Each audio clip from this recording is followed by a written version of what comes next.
অনেক সাধন ভাজন করতে হতো, কিন্তু এই কলিযুগে এত সুন্দর সুযোগ মহাপ্রভু দিয়েছেন, এই সুযোগটা আমাদের কাজে লাগাতে হবে।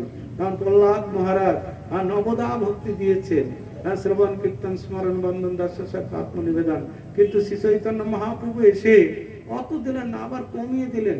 কি কমিয়ে দিলেন? 5টা অঙ্গ দিলেন। সাধু সঙ্গ, নাম কীর্তন, ভাগবত শ্রবণ, মথুরাবাস, শ্রদ্ধায় শ্রীমূর্তি সেবন, সকল সাধন শ্রেষ্ঠ এই 5 অঙ্গ। এই 5-এর অল্প সঙ্গে জন্মায় কৃষ্ণ প্রেম, এক অঙ্গ সাধে কেহ সাধে বহু অঙ্গ, দিনে দিনে বাড়ে তার প্রেমের তরঙ্গ। তো এই 5 অঙ্গ, এই যে সামনে আমাদের নবদ্বীপ মন্ডল পরিক্রমা আসছে, নবদ্বীপ মন্ডল পরিক্রমায় গিয়েছেন এখান থেকে কয়েকজন মাত্র না। এই নবদ্বীপ মন্ডল পরিক্রমা করুন। এই নবদ্বীপ মন্ডল পরিক্রমা এত সুন্দর, মানে ওয়াশিং মেশিনের মতো। ওই নবদ্বীপ মন্ডল পরিক্রমা আপনারা নিয়ে যাবেন আপনাদের পাড়ার যে নাস্তিক আছে, বদমাস আছে, চোর আছে, গুন্ডা আছে, এরকম বড় বড় গোপ, একটা ছাগল ছাড়া খায় না, টুকরো দিলে খায় না, মোট 4-5 বোতল লাগে, এইরকম লোককে নিয়ে যাবে। আছে আপনাদের এদিকে? হ্যাঁ, এইরকম লোককে নবদ্বীপ মন্ডল পরিক্রমায় নিয়ে যাবেন, দেখবেন ম্যাজিকটা কেমন। বাড়ি যখন ফিরে আসবে তখন দেখবেন তার চেহারাটা। এই যে নবদ্বীপ মন্ডল পরিক্রমা এরকম হাজার হাজার মানুষ যায়, তো অনেকে এরকম ভক্তরা নিয়ে যায়, হয়তো শ্বশুর মশাই বা শালা বাবু, জামাই বাবু ভক্ত, শালা বাবুকে ভক্ত হচ্ছে না, ওই যে নিয়ে যায়। ওই প্রথমে এরকম নিয়ে গেলে তখন প্রথম দিন দেখি বাহ খুব সুন্দর, অনেক ভক্ত, খাওয়া দাওয়া হচ্ছে, ওই বিড়ি খায়, ওই বিড়ি খেতে তাই কোথায় যাচ্ছিস, আর যেতে পারে না, আর চায়ের নেশা, চা খেতে যাবে। এই তারপরে ভক্তরা একটু তিলক করে দিচ্ছে, তো তখন ভক্তরা তেমন কথা বলে না, বললাম চলে যাবো বাড়িতে। ভক্তরা কথা বলে না, এই কথা বলে না মানে দাঁড়া, এই তুই এক কাজ কর, কালকে এই ধুতি পাঞ্জাবি কিনে নি। হয়তো পেছনে পেছনে ধুতি পাঞ্জাবির ব্যক্তিরা থাকেই, বিক্রি দোকানদার, তো ধুতি পাঞ্জাবি পরে। অনেক বলে প্রভু ধুতি পাঞ্জাবি ভালোই লাগছে, মাথায় চুলগুলো ভালো না রে, বড় বড় গোপ তো, বুঝতে পারছেন তো। তারপরের দিন দেখা যায় গোপটপ পেটে একদম শিখা রেখে দিল, প্রসাদ পাচ্ছে, সন্ধ্যা আরতি আনন্দ কীর্তন করছে। আর ওই লোককে তখন ওই সবাই বলে প্রভু, ও প্রভু চলুন প্রসাদ এসে গেছে। তখন আমাকে বাবু কেউ বললো না কোনোদিন, আর এখন আমাকে প্রভু প্রভু করছে। দারুণ তো। তারপরে সিগারেট, চা, বিড়ি, মদ তো আর চা বিড়ি পান ওখানেও খেতে পাচ্ছে না। তো এই 8 দিন থাকবে যে সাধু সঙ্গে, নাম কীর্তন হবে, ভাগবত শ্রবণ, সারাদিন ভাগবত কথা, হরিনাম সারাদিন কানে শ্রবণ হবে, একদম ভোর 5টা থেকে শুরু হয়ে যাবে। তারপরে ভাগবত শ্রবণ হবে, মথুরাবাস মানে ধামে বাস হবে।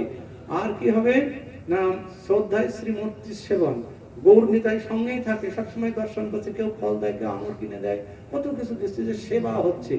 এই যে 5টা অঙ্গ, সাধু সঙ্গ, নাম কীর্তন, ভাগবত শ্রবণ, মথুরাবাস, শ্রদ্ধায় শ্রীমূর্তি সেবন, এই 5টা অঙ্গ সাধন হয়ে যাচ্ছে।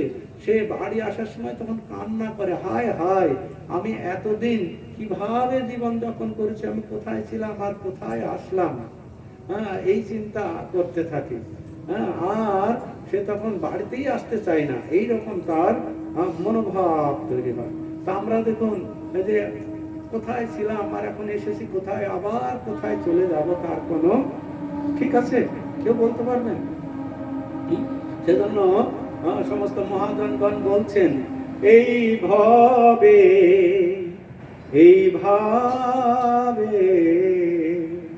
আমার যাবে কতদিন, তুমি বলে দাও প্রভু, বলে দাও মোরে, আমি অতি দীনহীন, এই ভাবে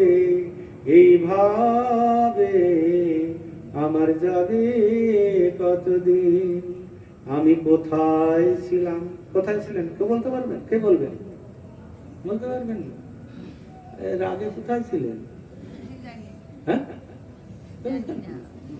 কোথায় ছিলাম, এসেছি কোথায়, আবার কোথায় এসে গেলাম, এরপরে কোথায় ছিলাম, এসেছি কোথায়, আবার কোথায় যাব, আর এরপরে আবার কোথায় যাবে? দেহ তো ত্যাগ করতে হবে।